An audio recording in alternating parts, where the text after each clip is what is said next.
You'll never own a business, Riley. You don't have what it takes. My father's words cut through the warm evening air at Romano's Bistro, his favorite restaurant where he'd been holding court every Friday night for the past 12 years. He said it with that particular brand of certainty that only comes from someone who's never doubted their own authority, swirling his glass of Chianti like he was about to deliver the final verdict on my entire future. I'd love to know which corner of the globe you're watching from. And if this story speaks to you, make sure to subscribe. Tomorrow's video is one you absolutely can't miss. My name is Riley Chen, and I'm speaking to you from Sacramento, California, where I've spent the last 28 years watching my father, David Chen, build his reputation as the most successful insurance broker in the county, while simultaneously tearing down every dream I've ever shared with him. But that Friday night at Romano's, something shifted. Not just in me, but in the entire trajectory of what I thought my life was supposed to look like. I was sitting across from him at his usual corner table, the one with the perfect view of the brick oven where Tony Romano himself still made pizzas every Friday evening. The red checkered tablecloth was the same one that had been there since I was 8 years old, when Dad first started bringing me here after Little League games. Back then, he'd ruffle my hair and tell me I could be anything I wanted. Now, at 28, that same hand gestured dismissively at the business proposal I'd spent 3 months preparing. The proposal was for a food truck concept. Nothing revolutionary, just good, honest street food, with a focus on fusion cuisine that reflected our neighborhood's diversity. I'd researched everything: permits, suppliers, target locations, profit margins, even seasonal menu variations. The folder was thick with market analysis, financial projections, and photographs of food trucks that were thriving in cities smaller than Sacramento. I'd practiced my pitch in the mirror for weeks, anticipating his questions, preparing for his skepticism. What I hadn't prepared for was his laughter. It started as a chuckle, the kind you might make when someone tells you a mildly amusing story. But it grew, becoming something darker, more pointed. Other diners at Romano's began to look over. Mrs. Patterson from our old neighborhood actually turned around in her chair, her eyebrows raised in concern. "A food truck," he repeated, still chuckling. "Riley, you can't even keep a houseplant alive. You think you're going to run a business?" The irony wasn't lost on me. This was the same man who'd built his insurance empire by taking calculated risks, by betting on people and properties that other brokers wouldn't touch. But when it came to his own daughter, risk was apparently off the table. I tried to explain the research I'd done, the connections I'd already made with local suppliers, the social media strategy I'd developed. But with each word, his expression grew more condescending. He wasn't listening to hear, he was listening to respond, to find the flaws, to prove his point. "You know what your problem is?" he said, leaning back in his chair with the satisfaction of someone about to deliver wisdom. "You think business is about passion and dreams? It's not. It's about discipline, about making hard decisions, about understanding that not everyone gets to be the boss." The waiter, a college kid named Marcus who'd been serving us for months, approached cautiously to refill our water glasses. I could see him trying to gauge whether this was a private family discussion or something more serious. The tension at our table was thick enough that even the ambient noise of the restaurant seemed muted. "Some people are born to lead," Dad continued, "and some people are born to follow. There's no shame in following, Riley.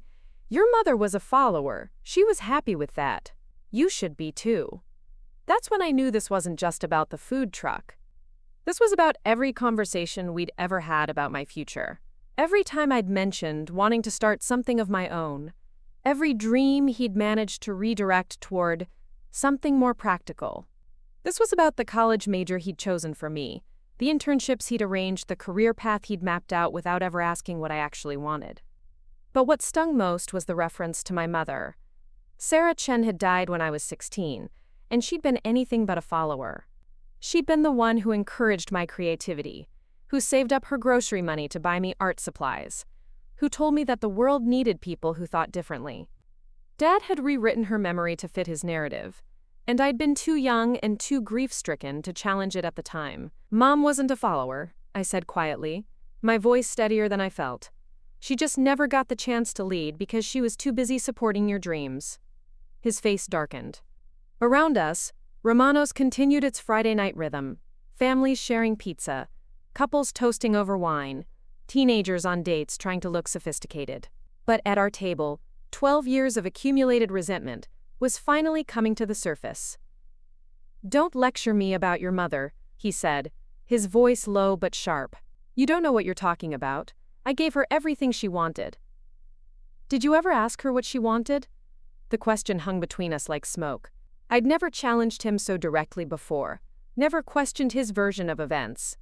But something about sitting in Romano's, surrounded by the success of Tony Romano, a man who'd started with nothing and built something lasting, made me realize that my father's certainty wasn't wisdom. It was fear. The man, he didn't answer my question. Instead, he picked up my business proposal and flipped through it with exaggerated casualness, as if he was browsing a magazine in a waiting room. I watched him scan pages that had taken me hours to write, calculations I'd checked and rechecked, dreams I'd translated into spreadsheets because I knew that was the only language he'd understand. "This is amateur hour," he said finally, closing the folder with a snap. "Food trucks are a fad. They were popular 5 years ago maybe, but the market's saturated now. You'd be lucky to break even in the first year, and that's assuming you don't get shut down by health inspectors or priced out by real restaurants." Each criticism felt rehearsed, as if he'd been preparing to shoot down my ideas before he'd even heard them. But what bothered me most wasn't his skepticism. It was his certainty. He spoke about my failure as if it was inevitable, as if my dreams were inherently flawed simply because they were mine. "Besides," he continued, "even if you somehow managed to get this thing off the ground, what happens when you get bored? What happens when it gets hard? You've never stuck with anything long enough to see it through. Remember the photography phase, graphic design classes, the pottery studio membership you begged me to pay for?" He was weaponizing my past against me, turning every exploration of my interests into evidence of my instability. The photography phase lasted 2 years and resulted in several paid wedding gigs. The graphic design classes had taught me skills I still used. The pottery studio had been my refuge during the worst period of grief after Mom died. But in his retelling, they became proof of my inability to commit. "Those weren't phases," I said. "Those were learning experiences. They were me trying to figure out what I was good at." "And what did you figure out?" he asked with a smile that didn't reach his eyes. "Because from where I'm sitting, all I see is someone who jumps from one thing to another without ever mastering anything." The restaurant suddenly felt too warm, too crowded. Tony Romano was laughing with customers at the bar, his hands gesturing animatedly as he told some story about the early days of the restaurant. I wondered if anyone had ever told him he'd never make it, if anyone had dismissed his dreams with the casual cruelty my father was showing mine. "You want to know what I think?" Dad said, not waiting for an answer. "I think this whole food truck idea is just another way for you to avoid growing up. It's another excuse to postpone making real decisions about your future." "What if I succeed?" I asked. "What if I actually make it work?" He laughed again, but this time it was bitter, almost sad. "Riley, I've been in business for 25 years. I've seen hundreds of people like you. Dreamers who think wanting something badly enough is the same as being qualified to achieve it. The restaurant industry chews up people with twice your experience and spits them out. You think you're going to be the exception?" The worst part wasn't his doubt. It was how reasonable he made it sound. He presented his pessimism as realism, his dismissal as protection. In his mind, he was saving me from inevitable disappointment. But what he couldn't see, or wouldn't acknowledge, was that his protection felt like suffocation. "So what do you suggest?" I asked. "What's your brilliant alternative?" "Come work for me," he said, as if the answer was obvious. "I've been building this agency for your entire life. There's a place for you there, a real future. Not some fantasy about slinging tacos from a truck, but actual security, actual success." And there it was. The offer I'd been dreading for years, presented not as an opportunity but as the only sensible choice. Work for him, under his rules, following his vision, becoming another extension of his will. It was the same offer he'd made when I graduated college, when I'd briefly considered graduate school, when I'd mentioned wanting to travel. Every path forward in his mind led through him. "I don't want to work for you, Dad." The words came out more forcefully than I'd intended, cutting through the ambient noise of the restaurant like a knife. At the table next to us, an elderly couple looked over with obvious concern. Marcus, the waiter, who'd been hovering nearby with a coffee pot, decided this wasn't the right moment to offer refills. "You don't want to work for me," Dad repeated slowly, as if he was trying to parse the meaning of a foreign language. "You'd rather chase some pipe dream about a food truck than accept a real job with real benefits and real security. I'd rather build something of my own than spend my life managing something you built." His face went through several expressions: surprise, disappointment, anger, and finally something that looked almost like pity. "Riley, you're 28 years old. At your age, I already owned this agency and was supporting a family. You're still living in that studio apartment downtown, still figuring out what you want to be when you grow up." The comparison stung because it wasn't entirely unfair. At 28, my father had been married, successful, and settled into the life he'd built. But what he didn't mention was that he'd had help, family money for his initial investment, connections through his father-in-law's business network, and my mother's unpaid labor managing his books and appointments while raising me. "Maybe I'm not ready to settle for the first thing that works," I said. "Maybe I want to explore my options." A lot of love and effort went into bringing this story to life. If you're enjoying it, we'd be so grateful if you'd subscribe to our channel. Now, back to where we left off. "Options," he repeated with disdain. "You know what options are? They're luxuries for people who don't have responsibilities. They're what you get to have when someone else is paying your bills." It was a low blow, a reference to the occasional help he'd given me with rent or car repairs over the years. Help I'd never asked for but had accepted out of necessity, and which he now wielded like a weapon. Every time he'd slipped me a few $100s, every time he'd paid for dinner or covered an unexpected expense, he'd been building a case for his own authority. "I never asked you to pay my bills," I said. "You didn't have to ask. That's what fathers do. But maybe it's time you learn to stand on your own 2 feet before you start talking about owning businesses." The conversation had taken a turn that felt dangerous, like we were approaching territory we couldn't come back from. I could see other diners stealing glances at our table, probably wondering if they should intervene or just mind their own business. Romano's had always been our safe space, the place where we came to celebrate good news or work through problems. Now it felt like a battlefield. "You know what I think this is really about?" I said, my voice quieter, but more intense. "I think you're afraid that if I succeed on my own, it'll prove that your way isn't the only way." His face flushed red, and for a moment I thought he might actually shout. But instead he leaned forward, his voice dropping to a whisper that somehow felt more threatening than yelling would have. "You want to know what I'm afraid of? I'm afraid of watching my daughter fail spectacularly at something she's not qualified to do, and then having to pick up the pieces when reality finally sets in. I'm afraid of you wasting years of your life chasing fantasies instead of building something real." "What if they're not fantasies?" "Then prove it," he said, sitting back with a gesture of finality. "But don't expect me to fund your education in the school of hard knocks. And don't come crying to me when it all falls apart." The challenge hung between us like a gauntlet thrown down in an old Western movie. He was daring me to try, betting that I'd fail, positioning himself to say, "I told you so," when it all came crashing down. But what he didn't know, what he couldn't have known, was that I'd already started building something. Not the food truck, which was just the beginning, but something larger, something that would prove once and for all that his assumptions about me were wrong. As I sat there looking at my father across that red checkered tablecloth, surrounded by the warmth and success of Romano's Bistro, I made a decision that would change everything. I wasn't going to argue with him anymore. I wasn't going to try to convince him that I was capable of more than he imagined. I was going to show him. But first, I was going to finish my dinner and smile like nothing had happened. Because the best revenge, I was beginning to realize, wasn't getting mad. It was getting even. The drive home from Romano's that night felt like traveling through fog, even though the October sky was crystal clear. I kept replaying the conversation, but not the way you'd expect. I wasn't dwelling on the humiliation or the cruel laughter. Instead, I was connecting dots that had been scattered across 28 years of my life, finally seeing the pattern that had been hidden in plain sight. My apartment in downtown Sacramento was a converted loft above Mrs. Kowalski's vintage bookstore. She'd rented it to me 3 years earlier for half the market rate because, as she put it, artists need affordable spaces, and this city needs more dreamers. The irony wasn't lost on me now. A 70-year-old Polish immigrant who barely spoke English when she arrived in America had more faith in my potential than my own father did. I climbed the narrow stairs to my studio, past the hand-painted sign that read, "Imagination is the only weapon in the war against reality," a quote from Lewis Carroll that Mrs. Kowalski had stenciled there when I moved in. At the time I'd thought it was charming but naive.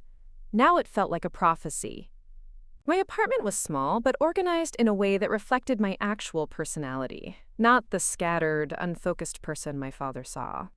Along one wall I'd created a workspace with 3 large monitors, professional design software, and filing cabinets filled with projects from the past 5 years. The photography phase he'd mocked had produced a portfolio of work that still generated income from stock photo sales.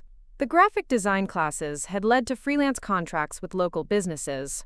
Even the pottery studio membership had resulted in a small side business selling custom planters to Sacramento's growing population of urban gardeners.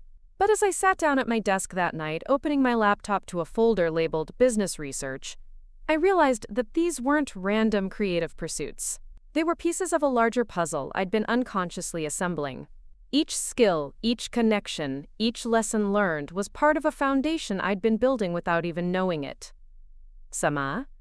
The food truck proposal had been just the surface. Underneath it was something much more comprehensive, a complete business ecosystem I'd been developing through what my father saw as aimless wandering. The photography work had taught me about visual branding and social media marketing. The graphic design skills had shown me how to create professional materials on a budget. The pottery classes had connected me with local artisans who'd become both friends and potential business partners. More importantly, each of these experiences had introduced me to other entrepreneurs, people who'd started with nothing but ideas and had built something lasting. Maria Santos, who'd turned her grandmother's tamale recipe into a catering empire. James Park, who'd started selling handmade furniture from his garage and now supplied 3 boutique hotels in the city. Priya Patel, who'd launched an app connecting local farmers with restaurants and had just secured her second round of venture funding. These people had become my real education in business, not the theoretical coursework my father had pushed me toward in college. They'd shown me that success wasn't about following someone else's blueprint. It was about identifying problems and creating solutions, about building relationships and adding value to other people's lives. But the pattern went deeper than just my recent business education. As I sat there that night, memories began surfacing that I'd buried or reframed over the years. Times when my natural instincts had been right, but my father's authority had overruled them. Decisions I'd been talked out of that would have led to opportunities I'd missed. When I was 12, I wanted to start a neighborhood newsletter using the desktop publishing software I'd taught myself. Instead of encouraging the initiative, Dad had focused on all the reasons it wouldn't work. Liability issues, printing costs, time management problems. The newsletter never happened, but 3 months later, the Hendersons down the street launched exactly the same idea and turned it into a profitable community bulletin that still runs today. In high school, I'd identified a gap in the local market for affordable tutoring services. I'd even mapped out a business model, connecting struggling students with honor roll peers who needed extra income.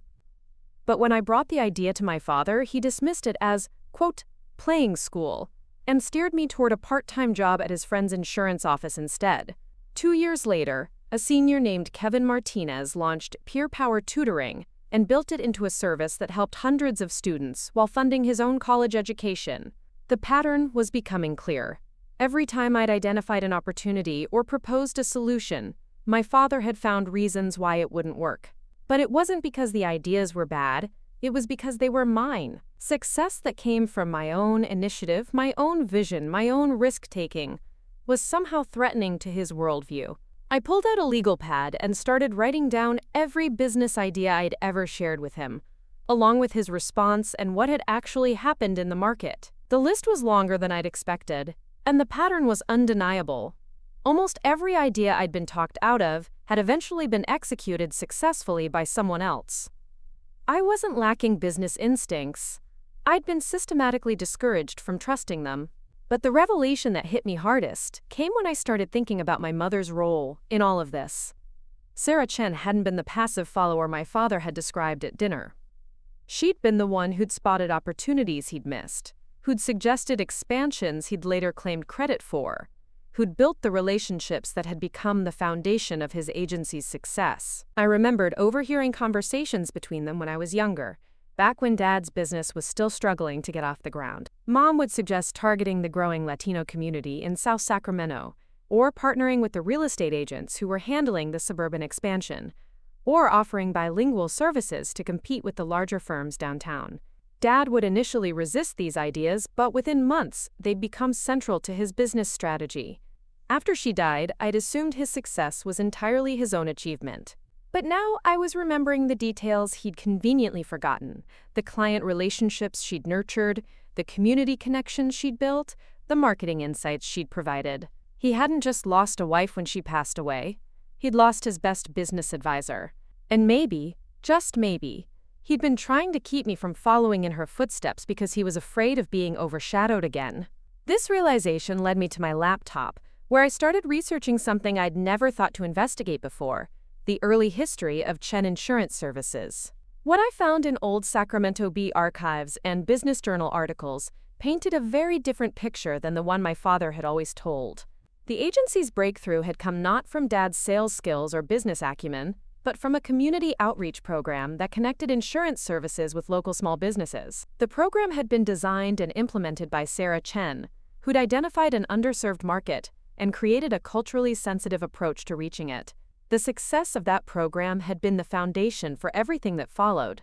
There were quotes from my mother in these old articles, describing her vision for making insurance accessible to immigrant families and small business owners who'd been ignored by larger firms. She talked about the importance of building trust within communities, about understanding that financial protection wasn't just about policies but about peace of mind. Her insights were sophisticated, strategic, and completely at odds with the passive role my father had described to me.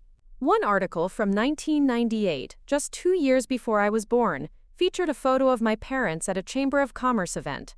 The caption read, "David and Sarah Chen, co-founders of Chen Insurance Services, celebrate their agency's recognition as Small Business of the Year. Sarah Chen's innovative community outreach programs have helped the agency grow by 300% in just 3 years." Co-founders. Not a supportive spouse or helpful assistant, but a co-founder. My mother had been an equal partner in building the business that my father now used as evidence of his superior judgment. The business he'd offered to let me join, as if it were entirely his creation to share. I sat back in my chair, staring at the screen, feeling like I was meeting my mother for the first time. She'd been an entrepreneur, a strategist, a woman who'd identified market opportunities and created innovative solutions. Everything my father insisted I couldn't do, she'd already done successfully. But why had he rewritten this history? Why had he erased her contributions and reimagined her as a follower, rather than a leader? The answer came to me gradually, as I continued reading through the archives. After 2000, the year I was born, the articles about the agency began focusing exclusively on David Chen. Sarah Chen's name disappeared from the business coverage, even though the company continued to grow and expand. It wasn't that she'd stopped contributing. It was that she'd stepped back from the public face of the business to focus on raising me. And then, in 2013, the year she died, there was a final mention of her in a memorial section of the Business Journal. It described her as the visionary behind Chen Insurance Services' community-focused approach, and noted that her loss leaves a strategic gap that will be difficult to fill. That's when I understood what had really happened. My father hadn't built his success alone. He'd built it in partnership with my mother. But when she died, he'd had to continue operating the business without her strategic input, her community connections, her innovative thinking. He'd managed to maintain what they'd built together, but he hadn't been able to expand or evolve it the way she might have. Over the past 15 years, Chen Insurance Services had remained stable but stagnant. It served its existing client base well, but it hadn't grown or adapted to changing markets the way successful businesses need to. Without my mother's entrepreneurial vision, Dad had become exactly what he'd accused me of lacking, someone who could manage existing systems but couldn't create new ones. And maybe that's why my ideas threatened him so much. Not because they were bad ideas, but because they reminded him of the kind of innovative thinking he'd lost when my mother died. Every time I proposed something new, something creative, something that required vision rather than just execution, I was unconsciously channeling the entrepreneurial spirit that had made his business successful in the first place. The irony was devastating.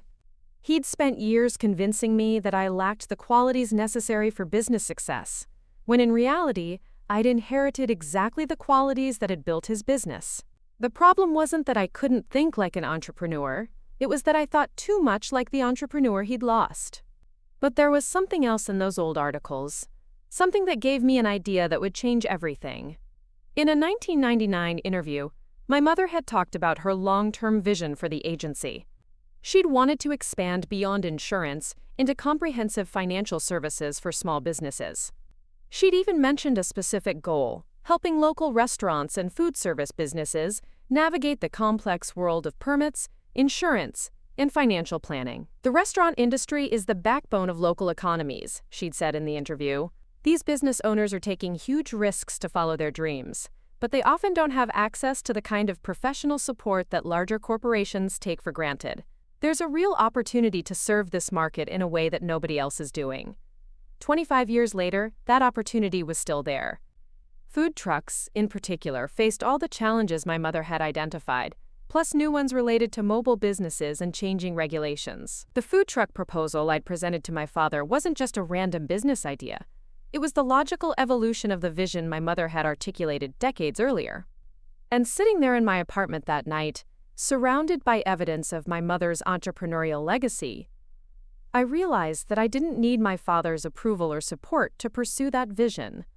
What I needed was to connect with the community she'd built, to build on the foundation she'd established, to finish what she'd started. The food truck was still part of the plan, but now I could see it as something larger. It wasn't just about slinging tacos from a truck. It was about creating a comprehensive support system for food service entrepreneurs, just like my mother had envisioned. The truck would be the visible symbol, but behind it would be a consulting service, a resource network, a community of people who understood that dreams backed by solid planning weren't fantasies. They were the future.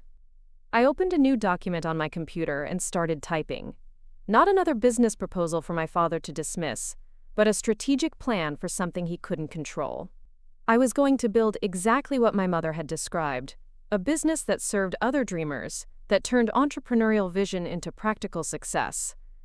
And I was going to start by proving that everything he'd said about me at Romano's was wrong.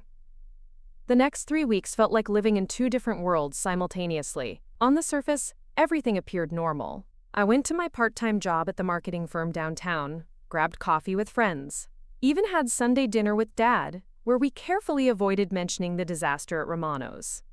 But underneath that veneer of normalcy, I was conducting what felt like an archaeological dig into my own life, unearthing pieces of a puzzle I was finally ready to solve. The breakthrough came on a rainy Thursday morning in November, when I was walking past the construction site where the old Fairfield Mall used to stand. They were building a mixed-use development there, retail spaces on the ground floor, apartments above, and what the signs promised would be Sacramento's premier food hall and entertainment district. I'd walked past this construction dozens of times over the past year, but that morning something made me stop. The developer's trailer was positioned at the corner of the lot, and through the rain-streaked window I could see architectural renderings pinned to the walls. Without really thinking about it, I walked up to the trailer and knocked on the door. A woman in her 50s answered, paint-stained sleeves rolled up to her elbows, looking like she'd been working since dawn. "Can I help you?" she asked, not unfriendly but clearly busy. "I'm sorry to bother you," I said, suddenly feeling foolish. "I was just curious about the food hall concept. Is that still part of the plan?" Her expression shifted from polite wariness to genuine interest. "Are you in the food business?"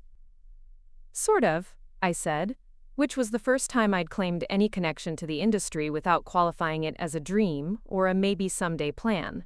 "I'm working on a food service concept that might fit well with what you're building here."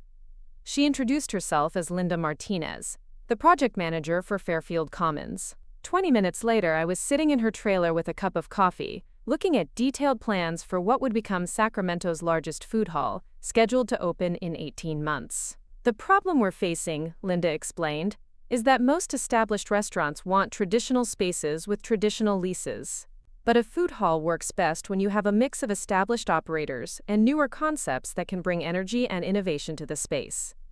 She showed me the layout: 36 food stalls arranged around a central seating area, with shared prep kitchens, storage facilities, and support services. It was exactly the kind of environment where a food truck concept could transition to a permanent location, where experimental menus could find their audience, where new entrepreneurs could test their ideas without the massive overhead of a traditional restaurant. "What's your concept?" she asked. I found myself describing not just the fusion food truck I'd pitched to my father, but the larger vision that had been crystallizing over the past few weeks. A food service business that started mobile but was designed to support other food entrepreneurs, offering consulting on permits and regulations, shared commercial kitchen space, mentorship programs, and eventually a permanent location that could serve as an incubator for new concepts. Linda listened without interrupting, occasionally making notes on a legal pad. When I finished, she was quiet for a moment, studying the architectural plans. "You know," she said finally, "we've been struggling with how to fill 4 of the corner spaces. They're larger than most of our stalls, designed for concepts that need more prep space or want to offer more diverse services.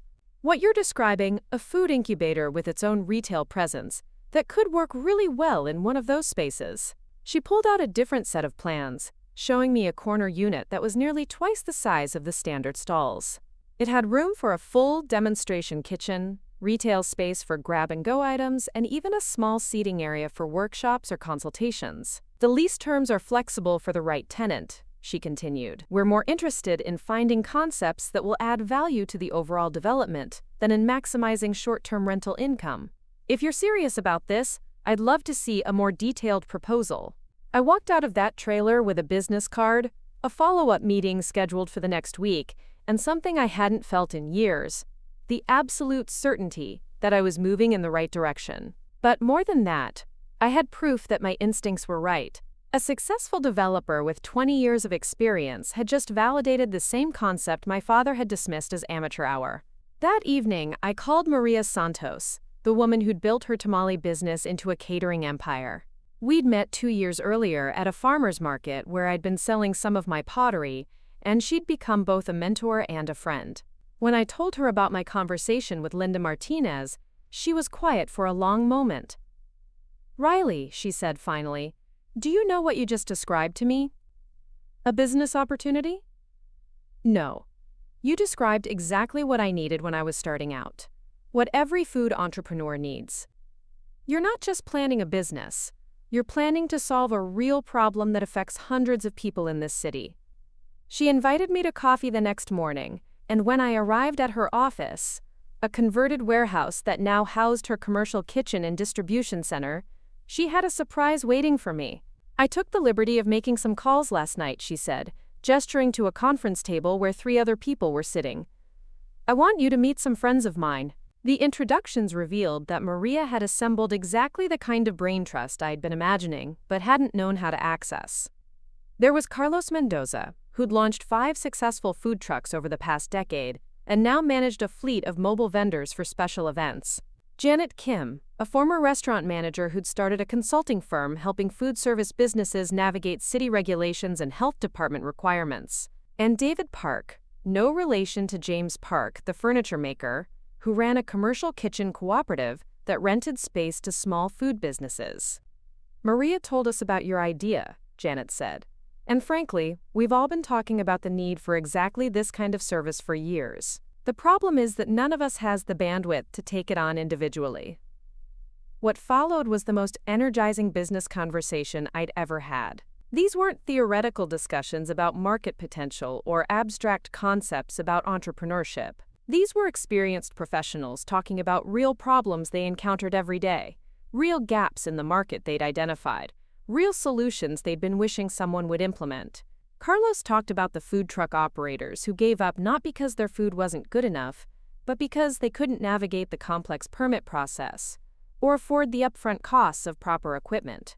Janet described restaurants that failed not because of poor concepts, but because the owners didn't understand the regulatory environment or hadn't properly planned their cash flow. David explained how many promising food entrepreneurs never got started because they couldn't afford their own commercial kitchen space but didn't know about cooperative alternatives.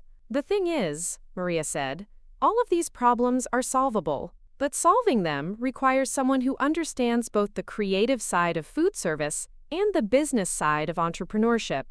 Someone who can bridge that gap. By the end of the meeting, we'd outlined a comprehensive business model that was far more sophisticated than anything I'd imagined on my own. The food truck would still be the starting point, but it would serve multiple purposes: market research for the permanent location, proof of concept for the consulting services, and a mobile advertisement for the larger business. The permanent space at Fairfield Commons would offer 3 integrated services: a commercial kitchen cooperative, where new food entrepreneurs could rent space by the hour or day; a consulting service that helped navigate permits, regulations, and business planning; and a retail component that showcased products from the entrepreneurs we worked with. But the real innovation was the mentorship network Maria and her colleagues were proposing to help me build. Instead of trying to provide all the expertise myself, we'd create a system where established food service professionals could share their knowledge with newcomers, creating value for both sides of the relationship. This is bigger than just Sacramento, David said as we were wrapping up.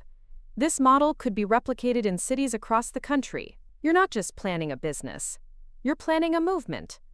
Walking back to my car that afternoon, I felt like I was seeing the city with completely new eyes.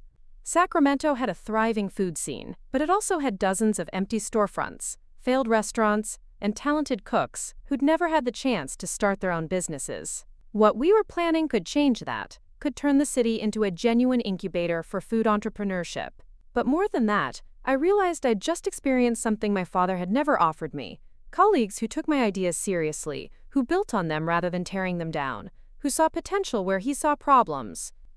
That night, I started working on the most comprehensive business plan I'd ever attempted.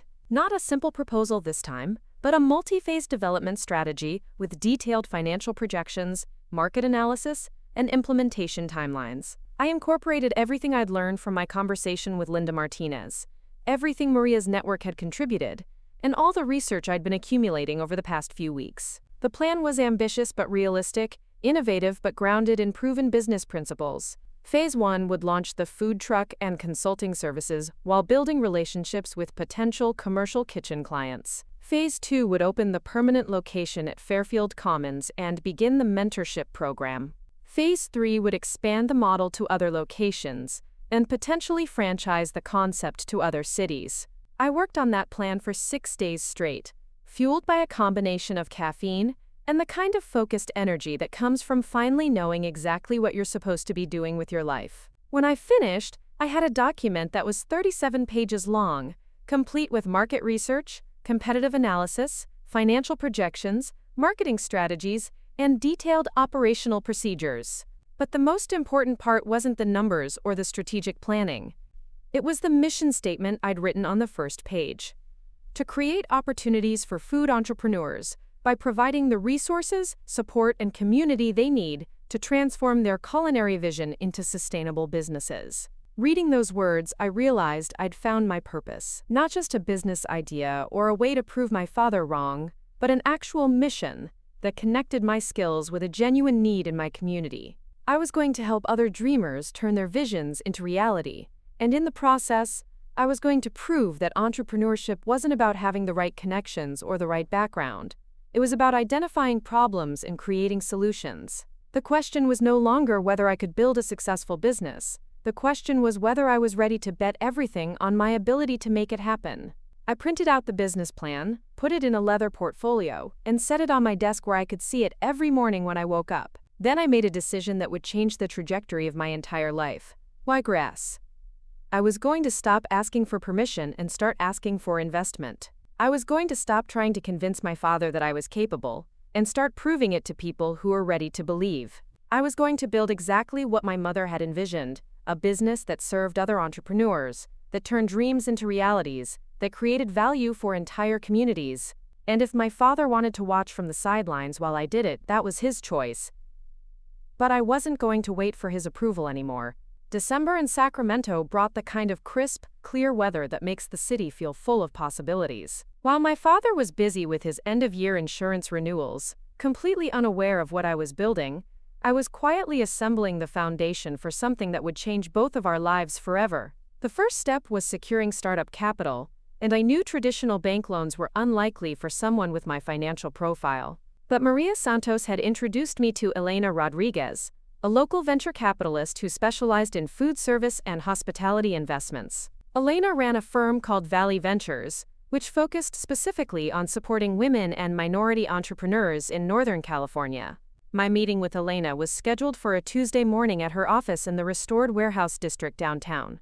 I arrived 30 minutes early and spent the time walking around the neighborhood, noticing how it had transformed over the past 5 years from abandoned industrial space into a thriving hub of startups, design firms, and artisanal businesses. It was exactly the kind of entrepreneurial ecosystem my business was designed to support.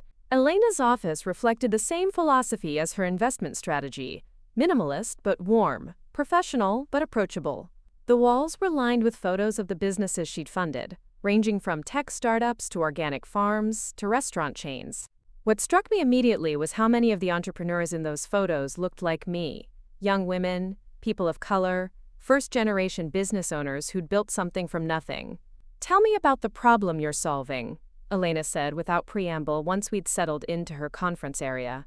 I'd rehearsed this pitch dozens of times, but sitting across from Elena, I found myself speaking from the heart rather than from my notes.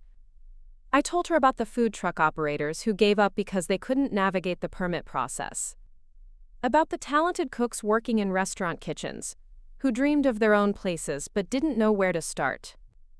About the empty storefronts throughout Sacramento that could be filled with thriving businesses if the barriers to entry weren't so high. Sacramento has all the ingredients for an incredible food scene, I explained. We have diverse communities with amazing culinary traditions. We have access to incredible local produce. We have a growing population of young professionals who want authentic, innovative dining experiences. What we don't have is infrastructure to help food entrepreneurs bridge the gap between having a great idea and running a successful business. Elena listened without interrupting, occasionally making notes in a leather portfolio. When I finished describing the three-phase business model, she asked the question I'd been hoping for. What do you need to make this happen? The numbers I presented were the result of weeks of careful research and consultation with Maria's network. $85,000 for Phase 1, which would cover the food truck purchase and customization, initial inventory, permits and licensing, basic commercial kitchen rental, and 6 months of operating expenses. The projections showed profitability by month 8, with Phase 2 funding coming from a combination of reinvested profits and additional investment. Your financial modeling is solid, Elena said, reviewing the spreadsheets I'd prepared. But what I'm really interested in is the scalability.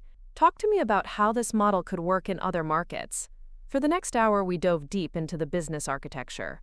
Elena challenged every assumption, questioned every projection, and pushed me to think about scenarios I hadn't considered. But rather than feeling defensive, I found myself energized by the intellectual rigor of the conversation. This was exactly the kind of serious business discussion my father had never been willing to have with me. "There's one more thing I want to understand," Elena said as we were wrapping up. "What's your personal motivation here? Why food service specifically, and why now?" I told her about my mother's vision for supporting restaurant entrepreneurs, about the articles I'd found describing her innovative approach to community outreach. I explained how discovering that history had helped me understand that what I was proposing wasn't just a business idea, it was the continuation of work that had already proven successful. Elena's expression shifted as I spoke. "Your mother was Sarah Chen? You knew her." "I knew of her work. When I was starting Valley Ventures 15 years ago, I researched successful examples of community-focused business development. Your mother's model for connecting insurance services with small businesses was groundbreaking. She was way ahead of her time in understanding how to build trust-based relationships in underserved markets. The validation was unexpected and powerful. Here was a successful venture capitalist telling me that my mother's work had influenced her own approach to business development. It was confirmation that the vision I was pursuing wasn't just personally meaningful, It was professionally sound. "I'm prepared to offer you a $50,000 seed investment," Elena said, "with the option for additional funding based on Phase 1 performance metrics. But I have one condition." I waited, heart pounding. "I want you to document everything. Every challenge, every success, every lesson learned.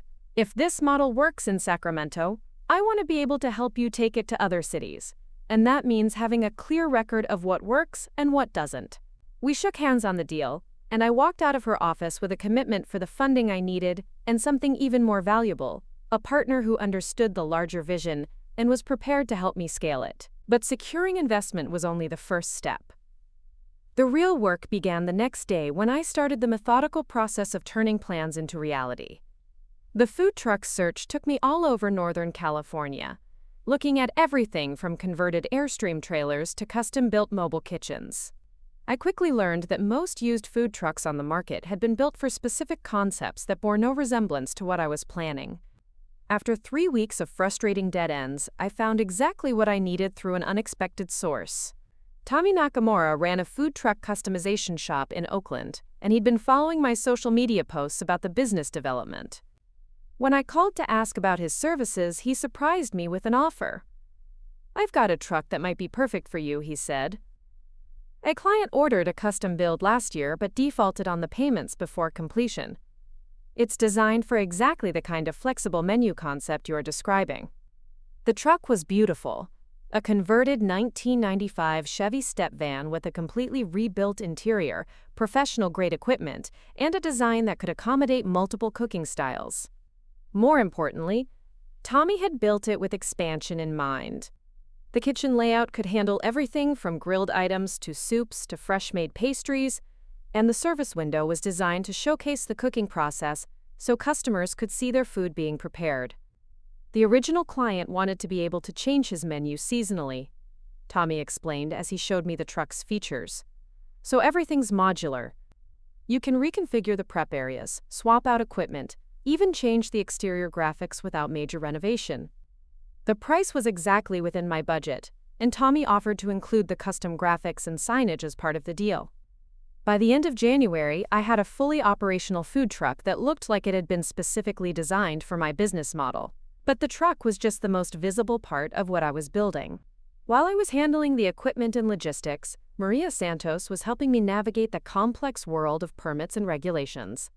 Sacramento's requirements for mobile food vendors had changed significantly in recent years, and understanding the new rules required someone who knew the system intimately.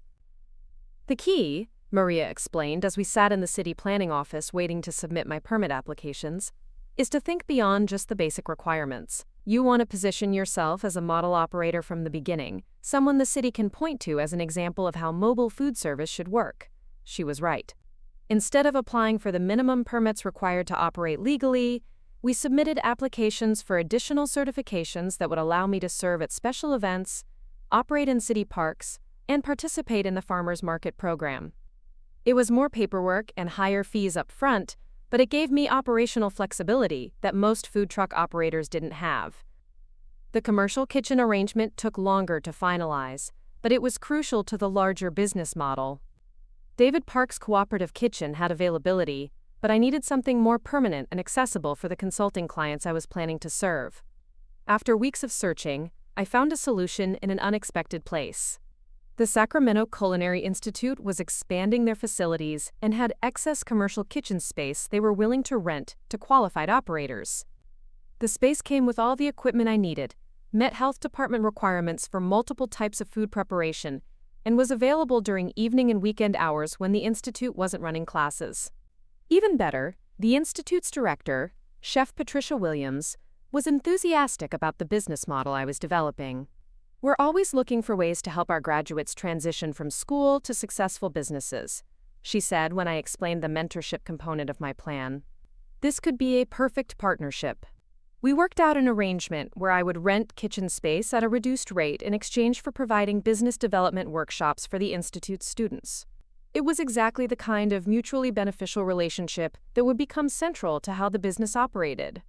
By February, all the infrastructure pieces were in place, but I still needed to solve the most challenging part of the equation: developing the actual consulting services that would differentiate my business from a simple food truck operation. This was where my years of what my father had called scattered interests finally proved their value. The graphic design skills I'd developed helped me create professional marketing materials for client businesses. The photography experience meant I could help entrepreneurs document their products for social media and websites. Even the pottery classes had taught me about artisanal production processes that translated directly to small batch food manufacturing. But the real breakthrough came when Janet Kim introduced me to Marcus Thompson, a former restaurant owner who'd transitioned into business coaching after selling his successful chain of sandwich shops. Marcus had been looking for a way to specialize his consulting practice around food service businesses, and my model offered exactly the kind of focused approach he'd been seeking. Most business coaches try to be generalists, Marcus explained when we met for coffee. But food service has unique challenges that require specific expertise: inventory management, health regulations, seasonal fluctuations, staff turnover. These aren't problems you solve with generic business advice. We developed a partnership where Marcus would handle the strategic business consulting, while I focused on the operational and regulatory support. Together, we created a comprehensive program that could take someone from initial concept to successful operation in 6 months. The program we designed was unlike anything else available in Sacramento. It combined hands-on experience working in my food truck operation with structured learning about business planning, financial management, marketing strategy, and regulatory compliance. Participants would spend 2 days a week working in the truck, learning practical skills while generating revenue that helped fund their own startup costs. The other 3 days were dedicated to classroom learning, one-on-one consulting, and developing their own business plans. By March, I had a waiting list of 12 entrepreneurs who wanted to participate in the program, even though I hadn't officially launched yet. Word was spreading through Sacramento's food community that something innovative was coming, and people were excited to be part of it. But the most satisfying part of building this business wasn't the external validation or the growing interest from potential clients. It was the realization that I was creating exactly what I would have needed when I was starting out: a supportive community of experienced professionals who took entrepreneurial dreams seriously and provided practical help to make them reality. Every morning when I walked into the commercial kitchen where my equipment was stored, every time I opened my laptop to work on client materials, every conversation I had with other food entrepreneurs, I felt the satisfaction that comes from building something meaningful. This wasn't just a business designed to prove my father wrong. It was a business designed to solve real problems for real people. And as spring approached and launch day got closer, I began to realize that success wouldn't just be about proving I could build a profitable company.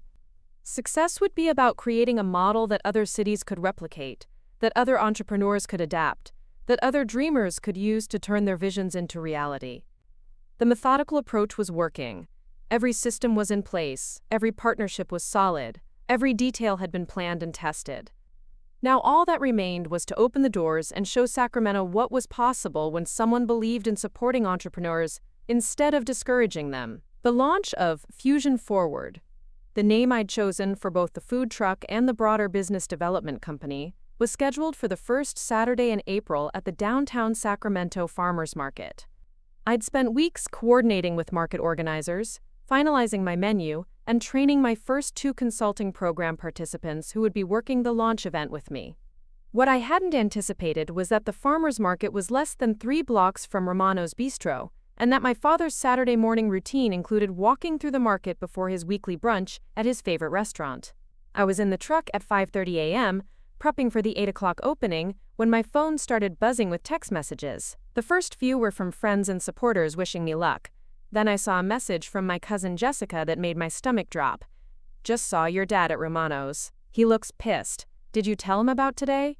I hadn't told him about the launch. In fact, I hadn't spoken to him about the business at all since that disastrous dinner in October. For 6 months, I'd been building something extraordinary while maintaining the fiction that nothing had changed between us. I'd shown up for family dinners, made small talk about my job search, and carefully avoided mentioning the venture capital meetings, the food truck purchase, or the partnerships I'd been forming. Looking back, I realized I'd been unconsciously setting up exactly this moment, the reveal that would force both of us to confront how completely he'd misjudged me. At 7:45, 15 minutes before the market officially opened, I saw him approaching through the early morning crowd of vendors setting up their stalls. He was walking with the deliberate stride I recognized from childhood, the one that meant someone was about to receive a lecture. My business partner, Marcus Thompson, was helping me arrange the final prep items when I spotted the familiar figure in a navy blazer cutting through the crowd. "Riley," Marcus said quietly, following my gaze, "isn't that your father?" "Yes," I said, wiping my hands on my apron and stepping toward the service window. "And this conversation is 6 months overdue." Dad stopped about 10 feet from the truck, reading the professionally designed signage that announced Fusion Forward, where culinary dreams meet business reality. His expression went through several distinct phases: confusion, recognition, and finally, something that looked like betrayal. "So this is what you've been doing," he said, loud enough that several nearby vendors turned to look. "Sneaking around behind my back, spending money you don't have on some fantasy food truck."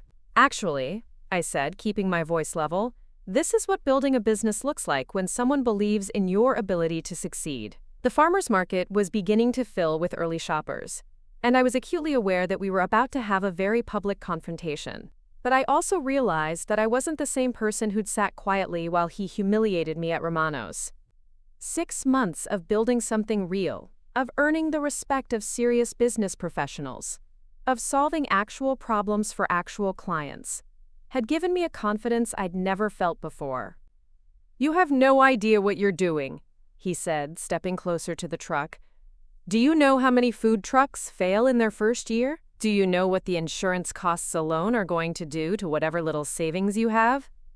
"I know exactly what the insurance costs are," I replied, "because unlike you, I did my research before I started criticizing. I also know that my insurance is provided through the Sacramento Small Business Cooperative at a rate that's 30% lower than what individual operators usually pay, because I took the time to understand the market instead of just assuming it was impossible." Behind me, I could hear Carla Mendoza and James Wright, my first 2 consulting program participants, continuing their prep work, but I knew they were listening to every word. This wasn't just about my relationship with my father anymore. It was about whether I could demonstrate the kind of leadership and composure that my clients needed to see from their business mentor. "And where exactly did you get the money for this little adventure?" Dad asked, gesturing at the truck with obvious disdain. "Because I know you didn't have $50,000 sitting in your bank account." $75,000, I corrected. "And it came from Valley Ventures, a venture capital firm that specializes in food service and hospitality investments." Elena Rodriguez was impressed enough with my business plan to offer seed funding with options for additional investment based on performance metrics. The look on his face was worth 6 months of secrecy. This wasn't just his daughter playing with a food truck anymore. This was a professionally funded business venture that had attracted serious investment from people who knew the industry. "Valley Ventures," he repeated slowly. "Elena Rodriguez. You know her?" "I know of her. She's one of the most successful VCs in Northern California." He paused, recalibrating. "She actually invested in your business?" "She invested in my business plan, my market research, and my team," I said. "She also invested in my vision for creating a comprehensive support system for food entrepreneurs, because she understood that what I was proposing would solve real problems in underserved markets." A line was beginning to form at the service window as the official market opening time approached. The first customers were drawn by the professional appearance of the truck and the appetizing smells coming from our prep work. I needed to start serving, but I also knew this conversation with my father was far from over. "We're about to open," I told him. "You're welcome to stay and see how this amateur hour operation actually works, but I need to serve my customers now." What happened next surprised both of us. Instead of leaving in anger or continuing the argument, he stepped to the side and watched as I began taking orders. For the next hour, he stood there observing everything: how I interacted with customers, how smoothly the operations flowed, how Carla and James handled their responsibilities as part of the team. The morning was busier than I'd dared to hope.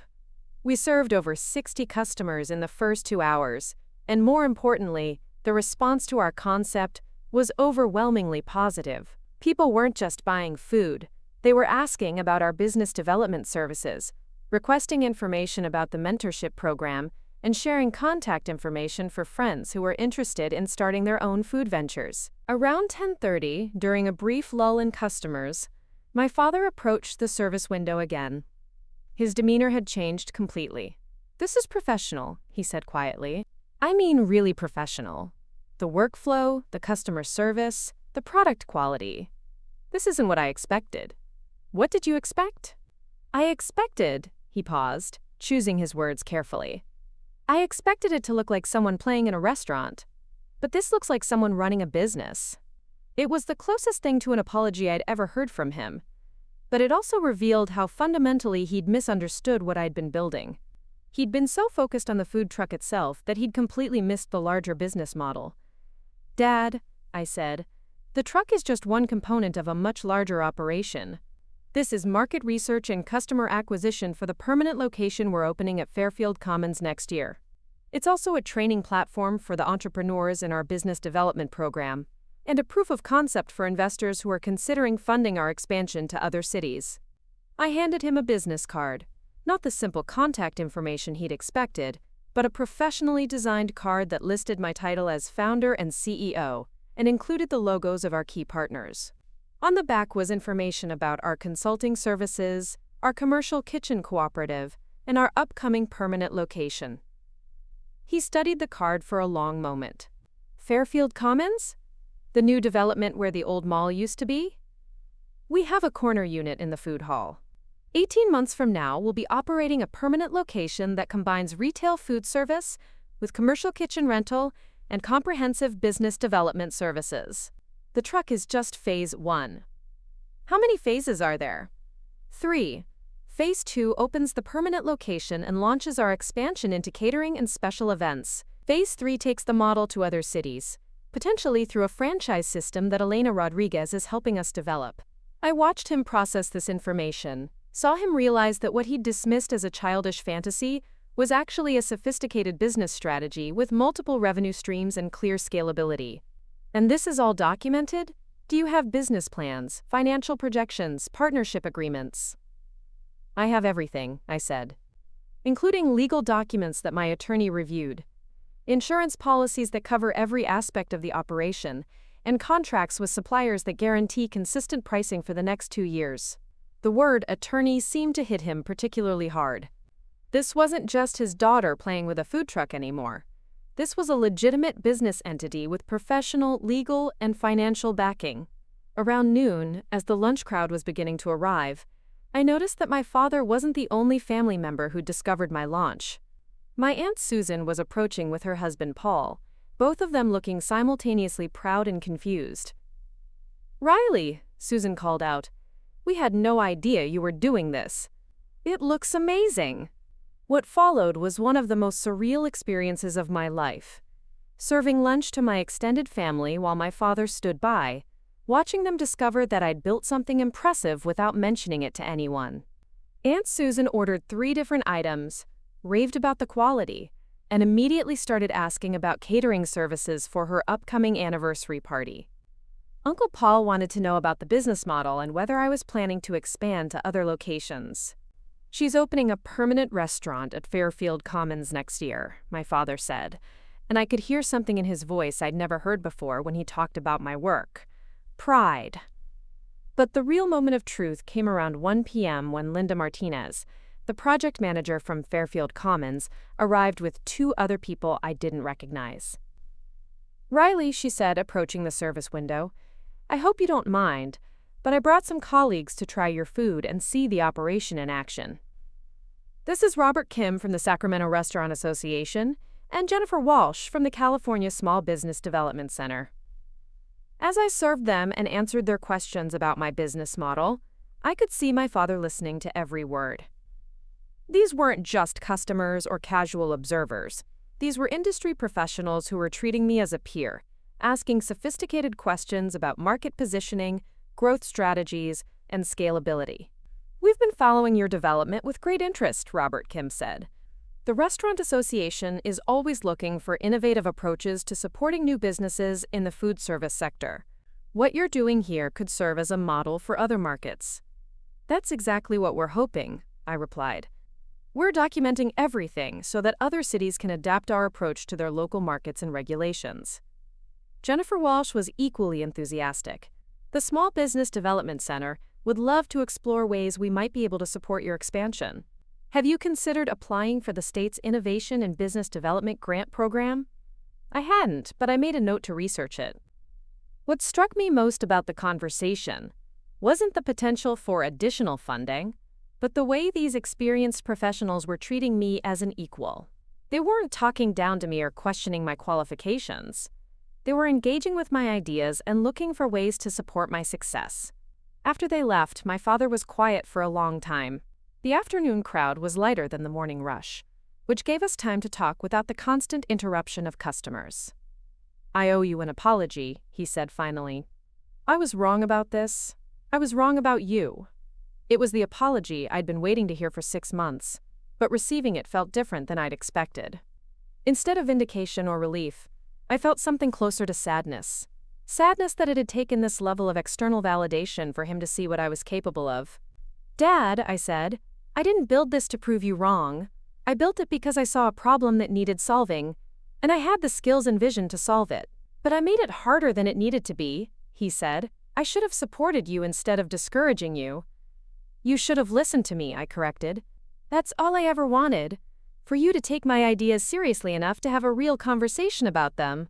As the farmers market began winding down around 3 p.m., I started the process of cleaning and securing the truck for transport back to our storage facility.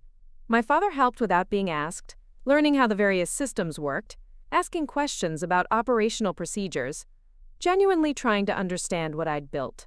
"There's something else," he said as we were finishing up. "Something I think you should know." He pulled out his phone and showed me a text message he'd received earlier that day. It was from Tony Romano, the owner of Romano's Bistro. "David, just saw your daughter's food truck at the farmers market. Incredible operation. If she's ever interested in catering services, I'd love to talk. This is exactly the kind of innovative approach our industry needs." Tony Romano, the same restaurateur whose success had inspired my business model, whose restaurant had been the setting for my father's dismissive comments about my capabilities, had just endorsed what I was doing and wanted to explore a business relationship. "He wants to hire you," my father said, and his voice was full of something I'd never heard from him before when talking about my work: respect. The weeks following the farmers market launch brought a cascade of opportunities that even my most optimistic projections hadn't anticipated. But perhaps the most unexpected development was the transformation in my relationship with my father. What started as his grudging acknowledgement of my success evolved into something I'd never experienced before: genuine professional curiosity about what I was building. 3 days after the launch, he called me at 7:30 in the morning. "Riley, I've been thinking about what you said at the market, about solving problems in underserved markets. I have a client who's been trying to open a restaurant for 2 years but keeps getting tangled up in permit issues. Would your consulting services be able to help someone like that?" It was the first time in my life that my father had referred a client to me. Not only was he acknowledging that I provided legitimate business services, but he was trusting me with someone from his own professional network. The client was Miguel Herrera, a former chef at one of Sacramento's upscale hotels who'd been trying to open a family-style Mexican restaurant in the Oak Park neighborhood. Miguel had secured financing and found the perfect location, but the permit process had become a nightmare of conflicting requirements and bureaucratic delays. When I met with Miguel the following week, I immediately recognized the problems he was facing. The city's permitting process had changed significantly over the past few years, but many of the officials he'd been working with were still operating under the old system. Additionally, his architect hadn't specialized in restaurant design, so several of the initial plans didn't meet current health department requirements.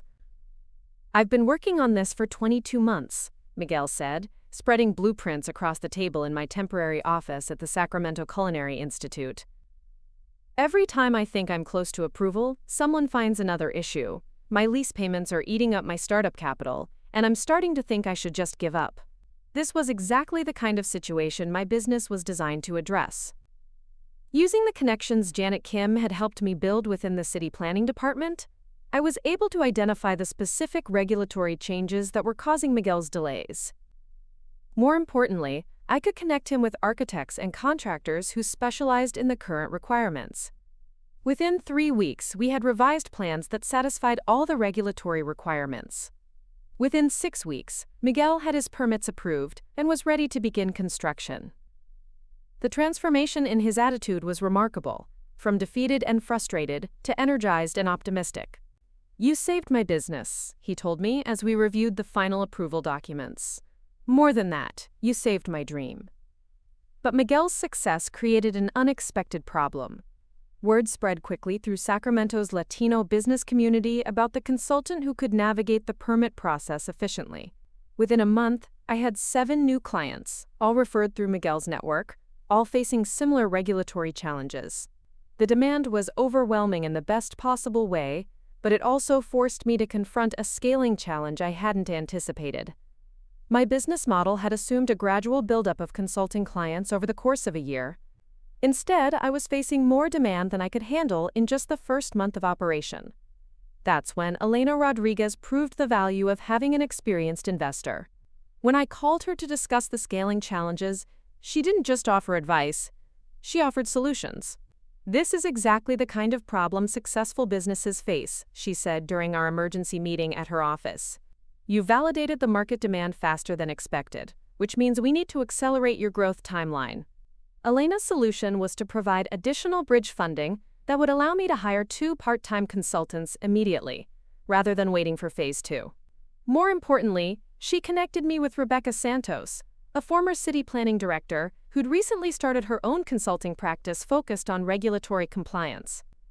"Rebecca specializes in exactly the kinds of issues your clients are facing," Elena explained. "And she's been looking for a way to scale her practice without taking on the administrative overhead of a larger firm. This could be perfect for both of you." The partnership with Rebecca transformed my business model in ways I hadn't anticipated. Instead of being the sole consultant trying to handle all aspects of business development, I became the coordinator of a network of specialists. Rebecca handled regulatory and compliance issues. Marcus Thompson focused on strategic business planning and financial management. Janet Kim managed the health department and safety requirements.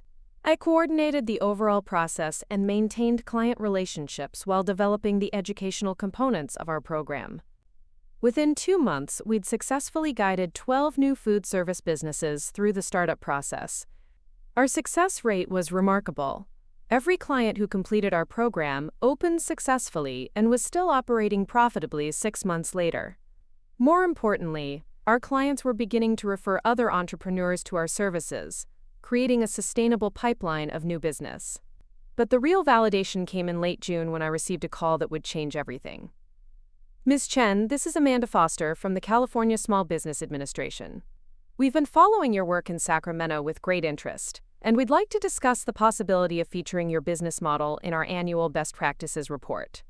The California SBA's Best Practices Report was distributed to small business development centers throughout the state and was considered the gold standard for innovative approaches to entrepreneurship support. Being featured in the report would provide credibility and visibility that could accelerate our expansion plans by years. The interview process was comprehensive and rigorous. Amanda Foster and her team spent 2 days in Sacramento, interviewing our clients, reviewing our documentation, and observing our operations. They wanted to understand not just what we were doing, but how we were doing it and whether the model could be replicated in other markets. "What impresses us most," Amanda said during our final meeting, "is the comprehensiveness of your approach. Most business development programs focus on either the creative side or the business side, but rarely both. You've created a system that addresses every aspect of food service entrepreneurship, from initial concept development to regulatory compliance to ongoing operational support." The SBA's endorsement opened doors I hadn't even known existed. Within weeks of the report's publication, I was receiving calls from economic development agencies in cities throughout California, asking about adapting our model to their markets. Venture capital firms were inquiring about funding our expansion. Even national restaurant industry publications were requesting interviews about our innovative approach to supporting food entrepreneurs. But perhaps the most meaningful recognition came from an unexpected source. In August, I received an invitation to speak at the annual conference of the National Restaurant Association in Chicago. The topic they wanted me to address was innovative models for supporting food service entrepreneurship in underserved markets. Standing on that stage in front of 800 restaurant industry professionals, describing the business model I'd developed in my Sacramento apartment, felt like the culmination of everything I'd been working toward. But the real moment of triumph came when I looked out into the audience and saw my father in the third row, taking notes like he was afraid he might miss something important. After my presentation, he was one of the first people to approach the stage. "I'm proud of you," he said, "and for the furs, do the final part now. Make sure each part has around 1,000 to 1,500 words, since we are aiming for a 150-minute video duration, and please keep in mind that we should avoid repetitions so that we can engage with our viewers." Time in my life, I could hear that he really meant it. Not just because you proved me wrong, but because you've built something that matters. You're helping people achieve their dreams. The conversation that followed was unlike any we'd ever had. He asked detailed questions about my business model, my expansion plans, and my partnership strategies. He wanted to understand not just what I'd accomplished, but how I'd accomplished it. For the first time, he was treating me as a peer, as someone whose professional judgment he respected and valued. "There's something I need to tell you," he said as we sat in the hotel bar after the conference events had ended. "I've been thinking about what you said about your mother, about her being the real entrepreneur in our family." He pulled out his phone and showed me something I'd never seen before, a folder of photos from the early days of the insurance agency. In several of the pictures, my mother was clearly leading client meetings, presenting proposals, explaining complex concepts to groups of business owners. "You were right," he said. "She was the innovator, the one who saw opportunities I missed. I loved her, but I also envied her ability to connect with people, to understand what they needed before they even knew it themselves. After she died, I tried to run the business the way I thought she would have, but I never had her instincts." He paused, looking at one particular photo where my mother was addressing a room full of restaurant owners at what appeared to be a business development workshop. "When you started talking about supporting food entrepreneurs, when you described your vision for building a comprehensive support system, I heard her voice. And I think I was scared that if you succeeded the way she would have succeeded, it would prove that I'd been coasting on her achievements all these years."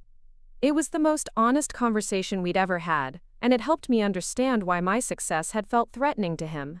It wasn't just about proving his assumptions wrong, it was about confronting the reality that the qualities he'd discouraged in me were the same qualities that had made his own business successful. The recognition from the National Restaurant Association led to opportunities I'd never imagined. By fall, we had signed agreements to establish Fusion Forward programs in San Francisco, Oakland, and San Jose.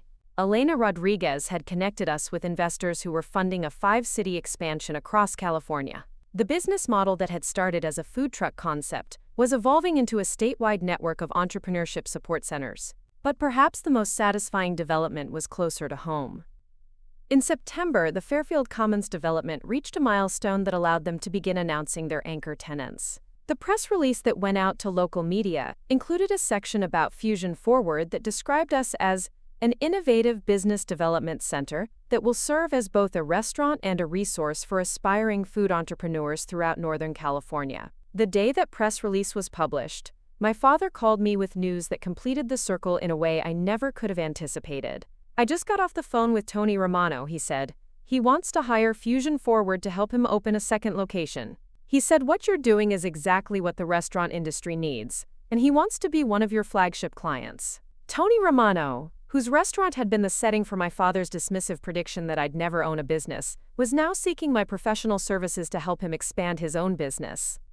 The irony was perfect, but more than that, it was validation from the entrepreneur whose success had inspired my journey in the first place. The meeting with Tony took place at Romano's Bistro, at the same corner table where my father had humiliated me 11 months earlier. But this time I was there as a successful business owner, invited to discuss a professional partnership with one of Sacramento's most respected restaurateurs.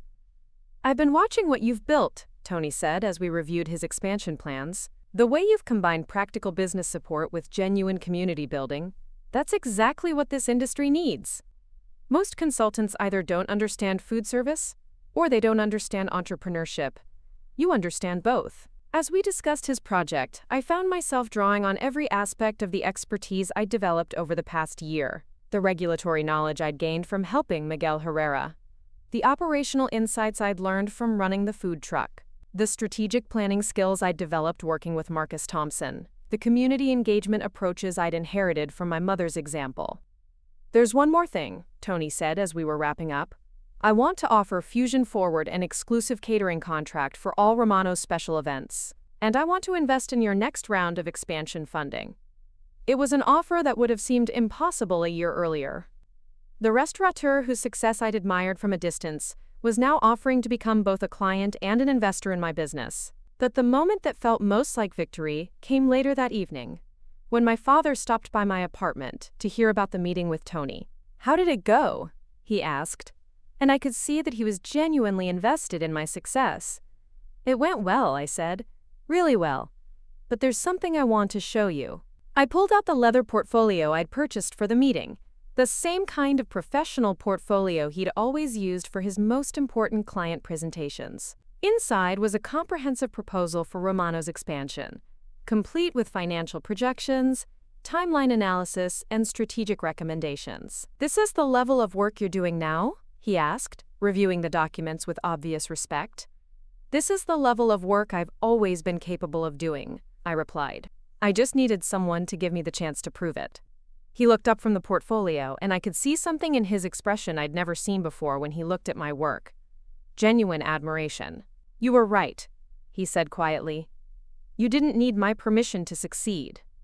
You needed my support, and I failed to give it to you. But you succeeded anyway, and what you've built is better than anything I could have imagined." Standing there in my apartment, looking at the business plan that represented everything I'd accomplished over the past year, I realized that the conversation we'd had at Romano's had changed both of our lives. His prediction that I'd never own a business had motivated me to build something extraordinary, and my success had forced him to confront assumptions about entrepreneurship, about family, and about the qualities that actually matter in business. The girl who'd sat quietly while her father dismissed her dreams had become a woman who'd proven that sometimes the best response to doubt isn't argument, it's achievement. 1 year after that humiliating dinner at Romano's Bistro, I found myself standing in the same restaurant, but everything had changed. The corner table where my father had dismissed my dreams was now occupied by a young couple sharing dessert, blissfully unaware of the transformation that had taken place in that exact spot. I was there for a very different reason this time, to celebrate the official opening of our flagship location at Fairfield Commons, and to announce something that would have seemed impossible just 12 months earlier. The Fusion Forward Food Hall had exceeded every projection we'd made. What had started as a single corner unit had expanded to occupy 3 connected spaces, housing not just our restaurant operations but also a fully equipped teaching kitchen, a business incubation center, and the Sacramento offices of what was now a statewide organization. But tonight's celebration at Romano's wasn't just about business milestones. It was about something more personal and more meaningful than any financial success could represent. "Ladies and gentlemen," Tony Romano announced to the gathered crowd of family, friends, business partners, and local media, "I want to introduce someone who has fundamentally changed how we think about supporting entrepreneurship in the food service industry. Riley Chen has not only built an extraordinary business, she's created a movement that's spreading throughout California and beyond." The applause was warm and genuine, but what meant the most to me was seeing my father in the front row, clapping with obvious pride. Next to him sat Elena Rodriguez, who had just committed to funding our expansion into Oregon and Washington. Behind them were Maria Santos, Marcus Thompson, Rebecca Santos, and dozens of other entrepreneurs, who had become both colleagues and friends over the past year. But the real guest of honor was Mrs. Kowalski, my elderly landlord from the bookstore, who had flown back from visiting her grandchildren in Chicago specifically to attend this celebration. At 82, she had become one of Fusion Forward's most enthusiastic supporters, and her vintage bookstore now housed a small cafe operated by one of our program graduates. "When I first rented that little apartment to Riley," Mrs. Kowalski said when Tony invited her to speak, "I knew she was special, but I had no idea she would become someone who changes other people's lives for the better. This is what happens when you believe in dreamers instead of discouraging them." Her words hit harder than any business achievement could, because they reflected the core mission that had driven everything I'd built. Fusion Forward had never been just about food trucks or restaurants or even business development. It was about creating a world where people with innovative ideas could find the support and resources they needed to turn those ideas into reality. The numbers certainly told an impressive story. In our first year of operation, we helped launch 43 successful food service businesses. Our consulting clients had a 97% success rate, compared to the industry average of less than 60%. The permanent location at Fairfield Commons was generating revenue that exceeded our 5-year projections. We had created 312 full-time jobs and had become one of Sacramento's most visible symbols of innovative economic development. But the statistics that mattered most were more personal. Like Sofia Martinez, a single mother who had turned her grandmother's empanada recipe into a thriving catering business that now employed 6 people. Or Kevin Park, a former software engineer who had left tech to pursue his passion for artisanal ice cream and now operated 3 successful shops throughout the Sacramento area. Or Dr. Patricia Williams, the Culinary Institute director who had become our chief educational officer and was developing curriculum that would be used by community colleges throughout California. Each of these entrepreneurs had started their journey in exactly the same place I had been a year earlier, with a vision, determination, and the need for someone to believe in their potential. The difference was that now there was a system in place to support them, a community ready to help them succeed, and proof that entrepreneurial dreams backed by solid planning and dedicated support could become thriving realities. But perhaps the most meaningful transformation had nothing to do with business metrics or expansion plans. It was the relationship I now had with my father. "Riley," he said during a quiet moment as the celebration was winding down, "there's something I want to give you." He handed me a thick manila envelope with my name written in my mother's handwriting. Inside were documents I'd never seen before: business plans, market analyses, and strategic proposals that my mother had developed during the early years of Chen Insurance Services. "I found these when I was cleaning out the office storage room last month," he explained. "I'd forgotten they existed, but reading through them I realized something important. Your business model, the comprehensive support system, the focus on underserved markets, the community-building approach, it's almost identical to what your mother had envisioned expanding into." One document in particular took my breath away. It was titled Comprehensive Business Development Services for Sacramento's Restaurant Community and was dated 3 months before I was born. The proposal outlined a support system for food service entrepreneurs that included consulting services, shared commercial kitchen space, mentorship programs, and educational workshops. "She wanted to do exactly what you've done," my father said. "But then you came along, and she decided to focus on being a mother instead of expanding the business." I always wondered what might have happened if she'd pursued this vision. Looking at my mother's careful handwriting, seeing her innovative thinking laid out in detailed business plans, I felt a connection to her that went beyond shared DNA. We had both seen the same opportunities, identified the same problems, envisioned the same solutions. The difference was that I had lived in a time and place where pursuing those visions was possible. "There's something else," my father continued, pulling out a second document. "This is the deed to the building where Romano's is located." I stared at the paperwork, not understanding why he was showing it to me. "Tony Romano has been renting this space for 12 years, he explained. "But the owner has been trying to sell the building for the past 2 years.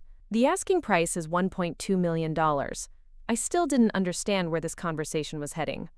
"Elena Rodriguez and I have been talking," he said, "about the potential for creating a flagship location for Fusion Forward that would serve as a model for other cities. A place that combines restaurant operations with business development services, educational programming, and community events." Slowly, the pieces began to fall into place. "The building has 3 floors," he continued. "The main floor is Romano's restaurant. The second floor is currently just storage, but it could be converted into commercial kitchen space and consulting offices. The third floor could house classrooms, meeting rooms, and event space." "Dad, what are you saying?" "I'm saying that Elena has put together an investment group that wants to purchase this building and create the first Fusion Forward flagship location. Tony wants to continue operating his restaurant as the anchor tenant, but he also wants to be part of a larger vision for supporting food entrepreneurship." He handed me a third document, a purchase agreement with my name listed as the primary buyer and future owner of the building that housed Romano's Bistro. "The investment group is prepared to finance the purchase and renovation, with you maintaining majority ownership and operational control." Tony keeps his restaurant but becomes part of a larger ecosystem that supports food entrepreneurs throughout Northern California. I looked around the restaurant where my father had once told me I'd never own a business. In less than 18 months, I would not only own a business, I would own the building where he'd made that prediction. Why? I asked. Why are you doing this? Because you were right about everything, he said.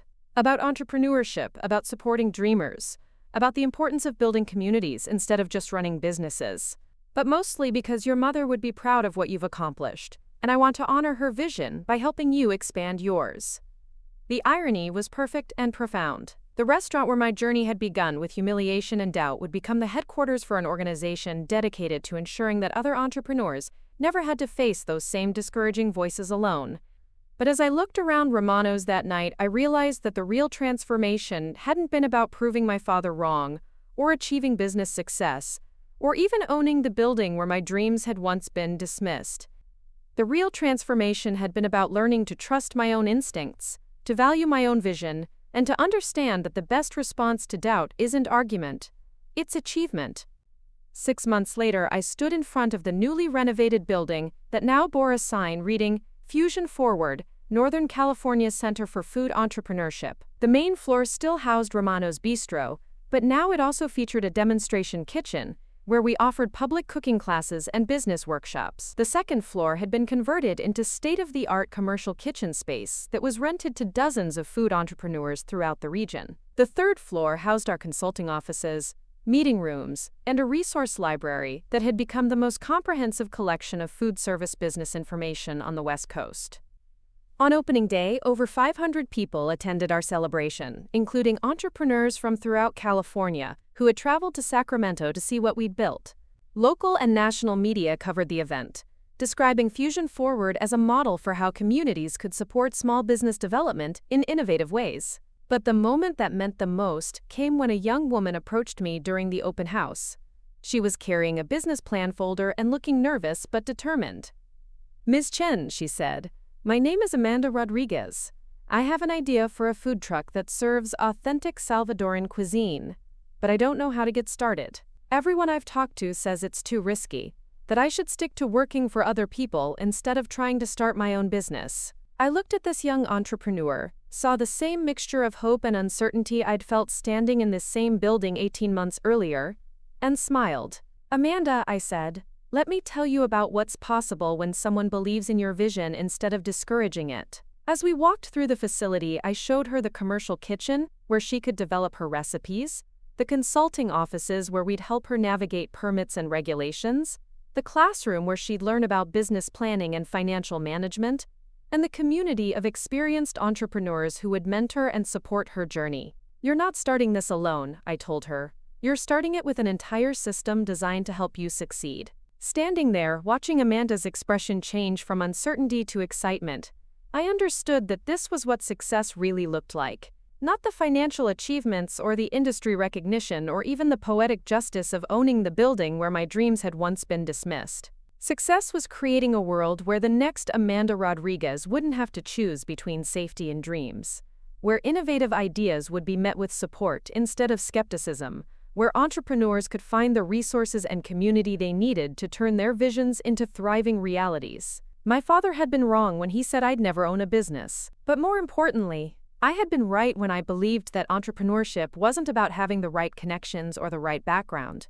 It was about identifying problems and creating solutions, about building communities and adding value to other people's lives. As I watched Amanda walk through our facility, already planning her future business, I realized that the journey that had started with humiliation at a corner table in Romano's had led to something far more meaningful than personal vindication. It had led to a system that would help hundreds of other entrepreneurs achieve their dreams. And sometimes, that's the best kind of revenge. Not just proving the doubters wrong, but building something so successful and meaningful that their original skepticism becomes irrelevant. The girl who was once told she'd never own a business had not only built one, she'd built one that helped others build theirs. And that, more than any other achievement, proved that dreams backed by determination and supported by community could overcome any obstacle, exceed any expectation, and create possibilities that even the biggest believers never imagined. Looking for more? We've got 2 amazing stories ready for you right on screen. If this one touched you, these are absolutely worth your time. Click to watch them now. And hey, subscribe and hit that bell to never miss our latest uploads.